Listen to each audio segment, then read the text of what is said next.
Manifeste le fruit de l'esprit. Shalom bien-aimés dans le Seigneur. Notre méditation du jour s'intitule Manifeste le fruit de l'esprit. 4e partie. Nous tirons notre texte dans Galates chapitre 5, le verset 22 qui nous dit ceci. Mais le fruit de l'esprit, c'est l'amour, la joie, la paix, la patience, la bonté, la bénignité, la fidélité, la douceur, la tempérance. Alléluia. La dernière catégorie du fruit de l'esprit désigne un ensemble de qualités orientées vers soi-même qui sont la fidélité, la douceur et la maîtrise de soi. Ces qualités concernent notre propre discipline et notre relation avec nous-mêmes. 1. La fidélité.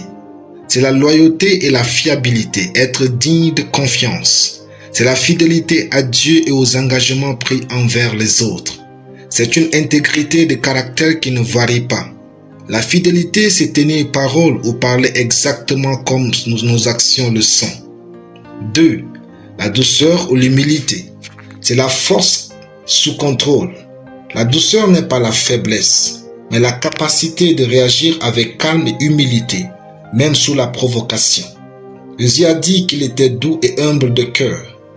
C'est la lenteur face à la colère. C'est le même rythme quand tout est bruyant. C'est le murmure léger quand tout est bruit. C'est le petit pas constant de notre être quand tout va ou veut aller vite. En définitive, la maîtrise de soi ou tempérance, c'est le contrôle de ses désirs, de ses passions et de ses pulsions. Elle est le contraire de l'esclavage des œuvres de la chair. La maîtrise de soi est un signe de victoire sur le péché. C'est la mesure de son autorité dans la vie. C'est le pouvoir qu'on a sur nous-mêmes. C'est une vertu d'influence et de pouvoir. À ce niveau de compréhension, nous pouvons maintenant faire la différence entre le fruit de l'esprit et les dons de l'esprit.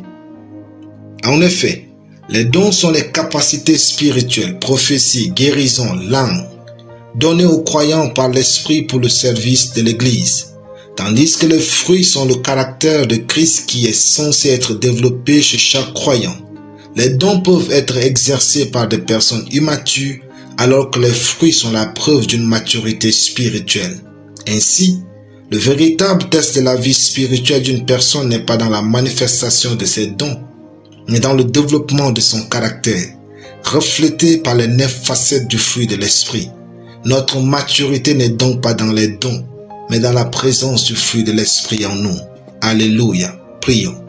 Je confesse que je manifeste toujours le fruit de l'esprit au nom de Jésus. Amen. La lecture biblique en une année, 1 Thessaloniciens 1 à 1 Thessaloniciens 3. Soyez bénis. C'était le pain du ciel.